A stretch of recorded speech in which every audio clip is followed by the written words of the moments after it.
Well, lock-in finals are done, and you have your champions. It's Team Liquid in a clean 3-0 against EG. Of course, this coverage is brought to you by Alienware. I'm joined right now by Bjergsen to talk about that.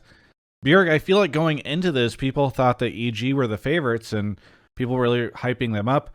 Did you at all feel like you guys were the underdogs, or did you always know that you guys were going to win? Um, I'm not gonna lie. Until yesterday, I thought that we were gonna lose. I think that I was coming into the tournament feeling really strong, and then I got sick with COVID, and it was pretty hard on me, maybe because I have asthma. And I felt sick for the first games, and then I was getting better, but my energy was just, I was so fatigued all the time. And even in the series against Dig, it was 2 days ago, but I felt extremely tired, and it was hard for me to think, and I was just playing super bad. But then I woke up yesterday and felt like more normal, like my energy and my mood. And then I was practicing yesterday and I felt like I was playing well. I was able to see the game clearly and play with um, kind of purpose and awareness. And as soon as I felt like my play was coming back, I felt like the series would be ours. Not because I'm the only player that matters, but I felt like in the Dig series, I was really dragging my team down, and Blue was outperforming me every game just because I wasn't feeling well. And Jojo's been playing well, especially in lane. So yeah, just when I felt yesterday that I'm starting to feel healthy again and good again, I felt like our chances of winning were going to be really good. Well, speaking of the Dig games, Giotto, I think immediately after that, just tweeted, "Dig was harder." That was his tweet. So I guess, do you feel like Dig was harder? It sounds like for you at least, it might have been just because of the way you were feeling. It's hard to say. I mean, I think I was playing extremely bad against Dig. I think both Hans and I played significantly better today. Obviously, Bippo was like an absolute monster in the Dig series. He just put everyone on his backs. So it's hard to say just because the players who showed up on those days were just so different. Um, but if I was playing like I did today against Dig, maybe it would have been a different story. I Yeah. do also think that the coaching staff did a really good job taking things away from our Dig series that we were not playing well. I think maybe the first best of five, we were a little bit nervous. I think Ayla was playing the vision game a little bit worse, and we gave him some feedback, and like he played insanely well today. Like he took all the feedback and he was able to put it into practice immediately in the series. And I think the way that Ayla was supporting the team with his vision was just night and day in this series. Well, I want to ask you about Ayla specifically because I think a lot of folks, if you told them a month ago, like, oh, Team Liquid has to play without Core JJ in most of their games in lock-in, would have said, oh, okay, well, then they might not win.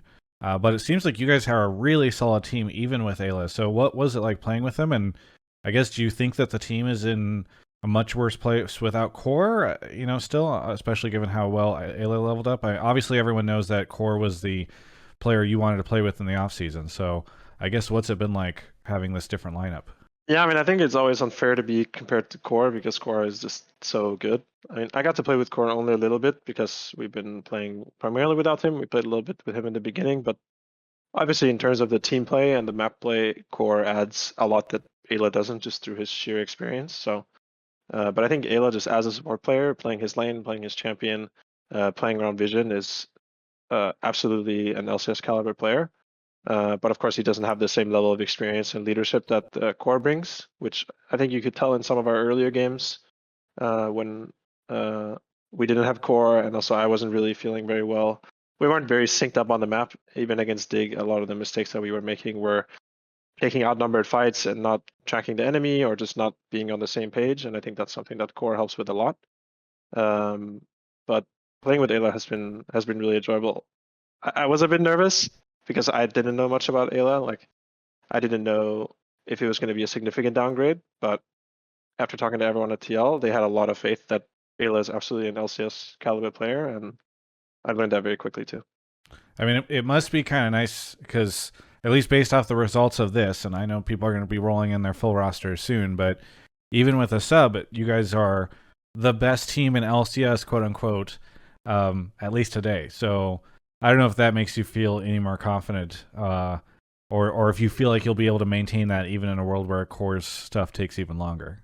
Tough to say, right? I mean, I think 100 Thieves did the worse than was expected, and TSM and C9, even though their rosters, I would say, are very like volatile or a bit risky. Maybe that's just how I see it due to the language barrier. But those teams could also show up very strong because they have strong individual players.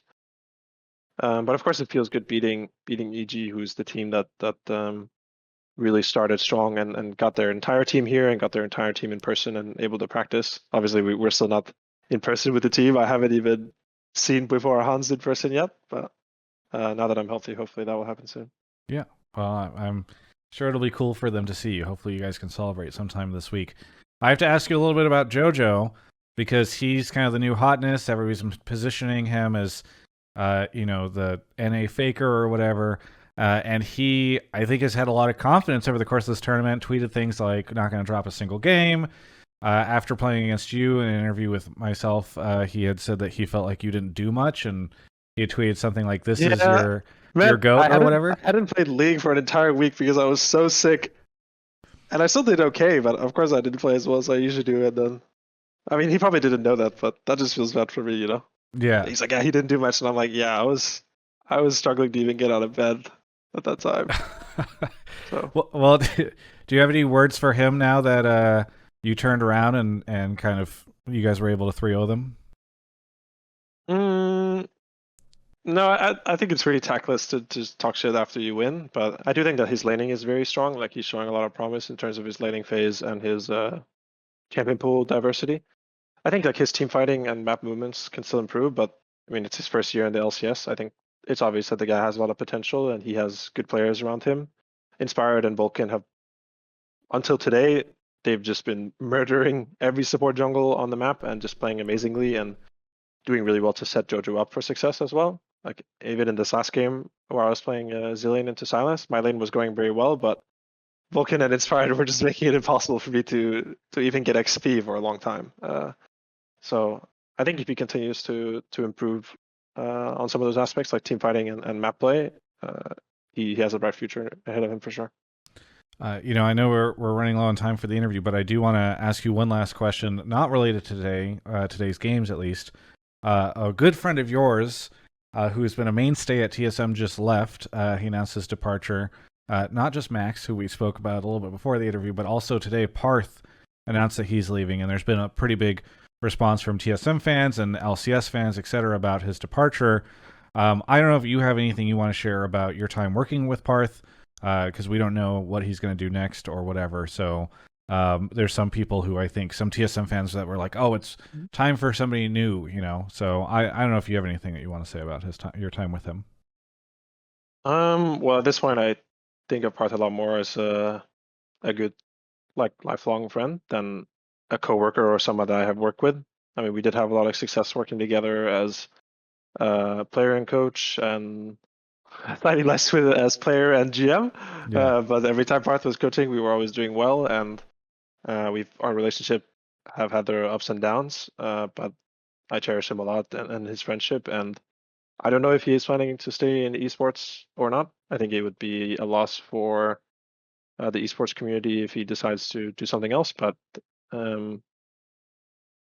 I want him to be happy, so I want him to do whatever he feels is right for him. I know that he has other passions as well outside of esports. So.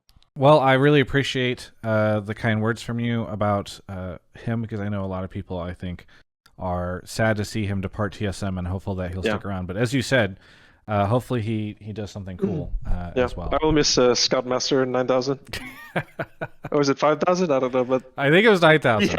He hates that meme, and I always call him that. Oh, really? So okay. Well, I have to put it in the interview as well. Now people know. Yes. Fantastic. Well, again, thank you so much. Don't let Scoutmaster 9000 die. Everyone out there in the community. Anytime he gets referenced, people still need to bring that up. I don't think you're encouraging him to stay in esports by putting that out there. I think you've given him one more reason to leave. Not stay in esports. I want his legacy and his memory to stick around. Gotcha. For eternity. Fantastic.